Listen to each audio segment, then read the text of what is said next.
From the station working for you, this is WRTV News at 7, streaming now. A state senator is drafting legislation aimed at giving homeowners more power when it comes to 5G towers in the neighborhood. Thanks for joining us here at 7 o'clock. I'm Mark Mullins. Senator J.D. Ford is making this push following several stories from WRTV Investigates. We found homeowners associations, and even cities are very limited in what they can do when it comes to where 5G towers are placed. This is happening in part because of Senate Bill 213. It passed the state legislature in 2017 and authorized a massive rollout of small cell wireless structures all over the state. Senator J.D. Ford says the legislature needs to re-examine that legislation. Give some power back to the residents. They feel really kind of helpless at this point. And so, my bill that I'll be filing in January will allow, neighborhood associations, homeowner associations, or even just a resident the ability to have more notification, to have more say.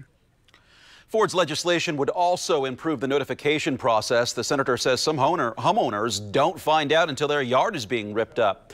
Ford also wants to add more markings to the structures themselves so people know they're for 5G technology. Many of them do have stickers, but they're often high up. Now to our continuing coverage of the coronavirus and its impact on Indiana. The State Department of Health reports 8,527 new coronavirus cases.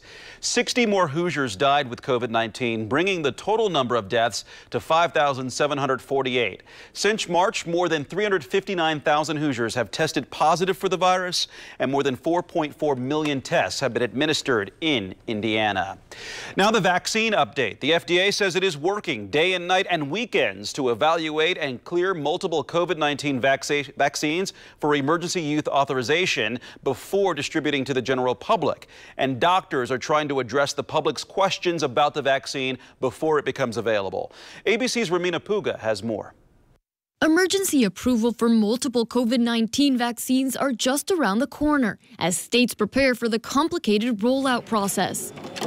Operation Warp Speed revealed how it'll be distributing the nearly 20 million first doses across the country, shipping in two portions because they require 2 doses. Half of the allocation will be sent out, and then 21 days later for Pfizer and 28 days later for Moderna, we send out the second half of allocations to make sure that we don't overwhelm limited storage capability. Many Americans wondering if there's a difference between the first 2 vaccines, one saying it's over 90% effective, the other 95%. Think of a bell-shaped curve, right? When you get towards that upper side, that right side of the curve, there's really not a significant difference between 90% and 95%. The CDC recommending those initial doses be allocated to healthcare workers and elderly home care residents. Some parents asking for teachers and children to get vaccinated as soon as possible. But vaccinating the younger population might take longer. In terms of children, they have not yet been part of clinical trials. There are new trials starting up with kids. Also, doctors are saying you'll need the vaccine even if you've recovered from COVID. Right now, the recommendation from the CDC, and which I agree with, is that people who've been previously infected and recovered should get the vaccine. We think the immunity from the vaccine will last longer. And as for returning to a life that was more like it was before COVID, experts say the majority of Americans need to get vaccinated for the virus to really go away. Even if 30-40% of Americans get it, it'll make a really big difference, but we probably need to get to 70 or 80% of people. The FDA will meet next week to decide on the vaccine emergency use authorization. Drug makers say once approved, they can move product right away. Romina Puga, ABC News, Los Angeles. U.S. health officials say everyone who gets the COVID-19 vaccine will be issued a vaccination card to keep in their wallet. The vaccination cards will be used as a record of who has had one and when their next dose is due. Vaccination clinics will also be reporting to their state immunization registries what vaccine was given. And every dose administered will be reported to the U.S. Centers for Disease Control and Prevention. Some distilleries say they are at risk of shutting down if Congress does not extend existing tax breaks. Last year, Congress passed a 1-year extension of the Craft Beverage Modernization and Tax Reform Act to allow businesses to expand. Now, if the federal excise tax doesn't get extended by December 31st, distilleries could see a 400% tax increase next year. The owner of Hotel Tango Distillery in Fountain Square, Travis Barnes, says this disproportionately impacts craft distilling because of the threshold of taxation. At 100,000 gallons is really where the first break would occur. So Jim Beam and Jack Daniels make that in the first 2 days of the year, where us, we would not even come close to that for next year. So that's the big difference on who it really impacts. It's the small guys, not the big guys. Local distilleries are urging people to contact our Indiana senators to extend the excise tax.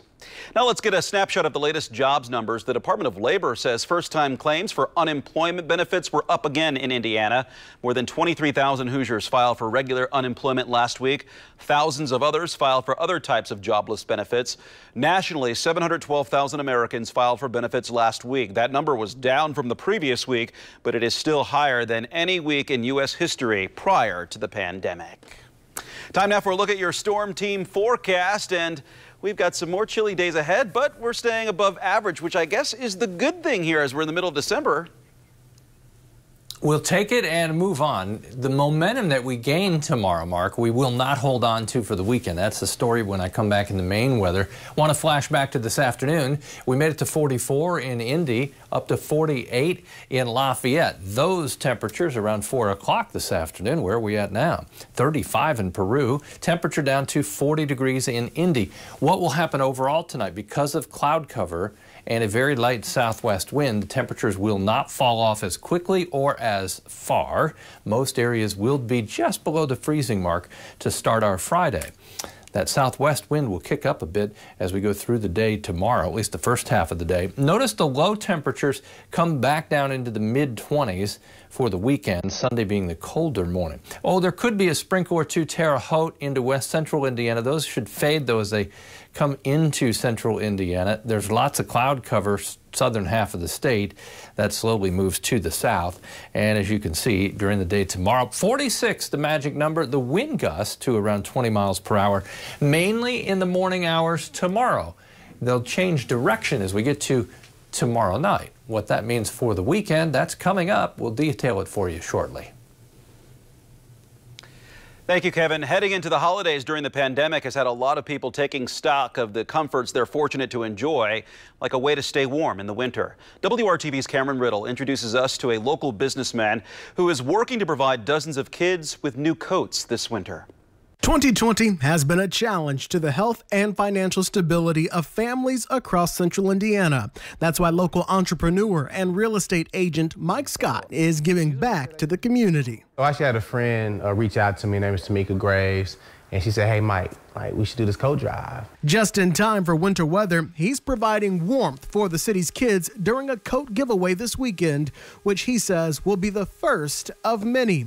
The need for help is something he has seen firsthand in his line of work. This pandemic going on and seasonal depression, there's a lot of people out here who, we're in the housing industry, so a lot of people out here we see struggling, having a hard time, and we want to take some of that weight off so these kids aren't cold, and it's one less thing for a parent to worry about. 80 brand new coats are ready for boys and girls in need of a way to stay warm this winter. The only requirement is that the child be present at the giveaway. Scott says 2020 has been a mixed bag of good days and bad days, but he knows that every day can be better when people are given the help they need. It's been a tough year, even for myself. I'm a bubbly guy, happy guy, but I go through my days and my weeks, but my first thing is to make sure I'm taking care of the next person and hopefully take care of me the same. Cameron Riddle, WRTV.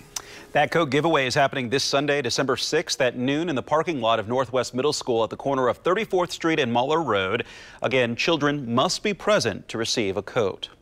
When did COVID-19 first come into the U.S.? It's a question being asked once again. Coming up, why some experts say the first recorded case was not really the first.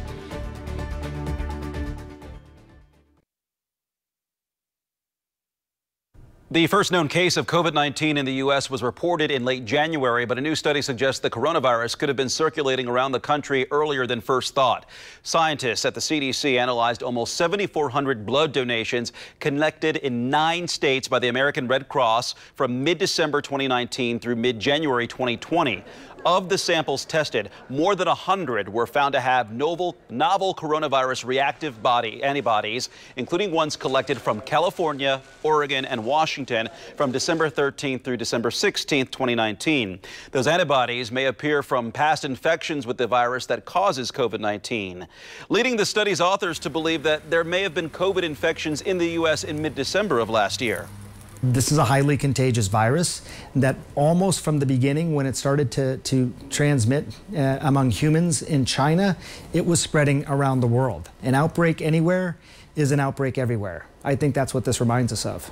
According to the CDC, antibodies usually start developing within 1 to 3 weeks after a COVID-19 infection. Heavy holiday online shopping has forced UPS to place limits on some of its largest retailers. The package limit affects companies like Nike, Gap, and Macy's. Retailers will need to spread out their shipping schedule to utilize other days, including the weekends. The restrictions started this week and are expected to run through the holiday season. The companies will let their customers know if the new limits will impact the arrival of their deliveries. The Department of Transportation announced a new rule that distinguishes between service animals and emotional support animals. The rule defines a service animal as a dog trained to assist qualified people with a disability. Mental health professionals describe emotional support animals to provide comfort to their owners but require no training. The new rule allows airlines to charge a fee to passengers flying with a support animal. The rule will take effect 30 days after it's published in the Federal Register. It's not known when that will happen. Census officials have discovered data issues which could delay the completion of the census. That's according to a new set of internal census documents shared this week by House Democrats. The issues are said to include, quote, high complexity problems that could lead to a miscount. This could push back a key tally until February after Joe Biden is sworn in as president. That delay would block the Trump administration's effort to exclude undocumented immigrants when dividing seats in the House of Representatives. Multiple federal courts have blocked the policy, and the Supreme Court heard arguments on the matter on Monday. Temperature swings, a part of my forecast. We're up tomorrow, back down, and then I need to talk about when it comes back up again.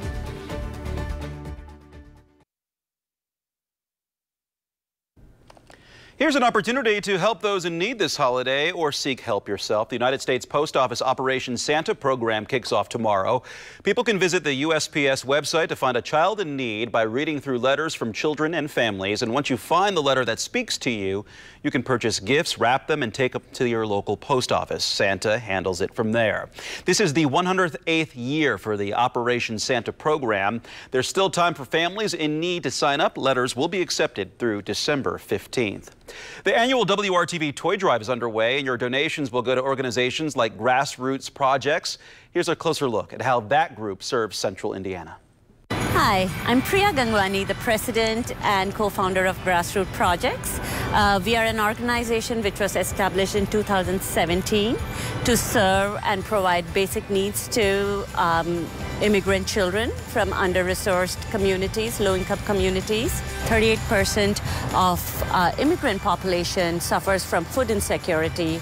So we started this new project where we have been calling these families and providing them gift cards for shopping for the holidays so that these children get healthy, home-cooked, nutritious food. We are trying to reach out to all these families who have difficulty reaching out to resources because of language barrier, transportation issues, and just being new to the country and not knowing how to access them. We customize the package to them, and we provide the packages at their doorstep. We had to completely restructure and do a food insecurity project and the basic care package. We have been doing all non-contactless drop-offs. All our volunteers were given masks and sanitizers. We have been using Amazon for online shopping.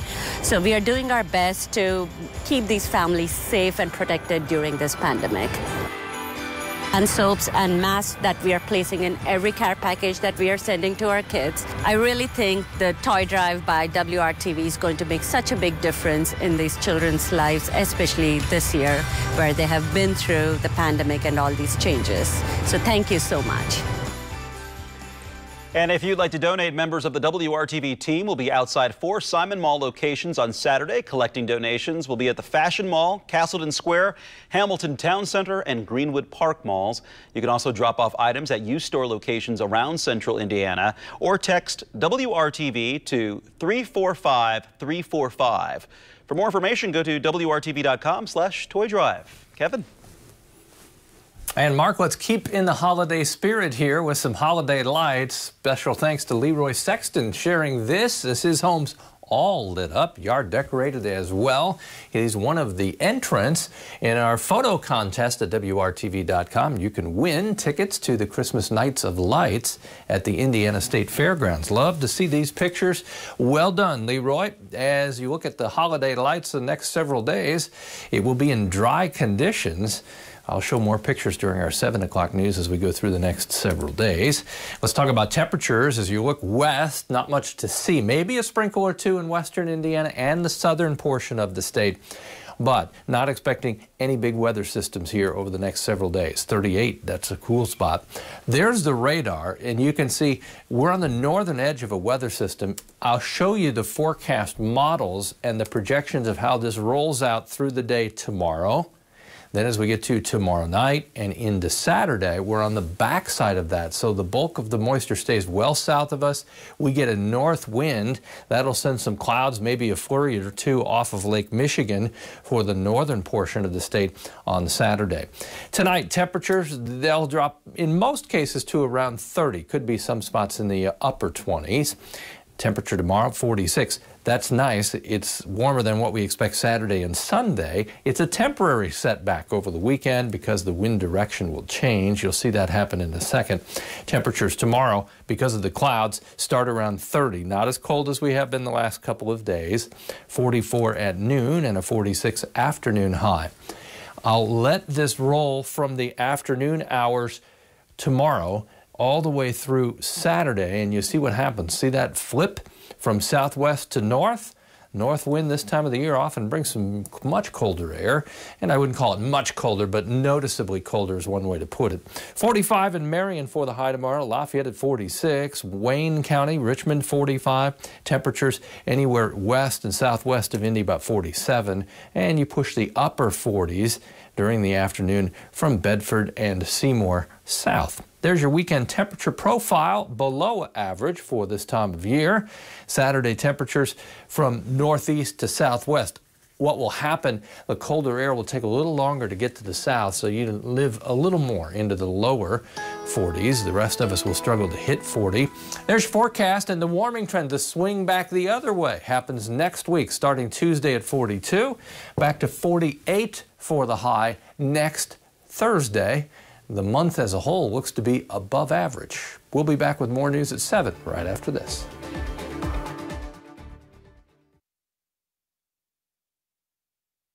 Hershey's isn't quite ready to kiss a new ad campaign goodbye, but the chocolate maker is making a concession to some displeased fans.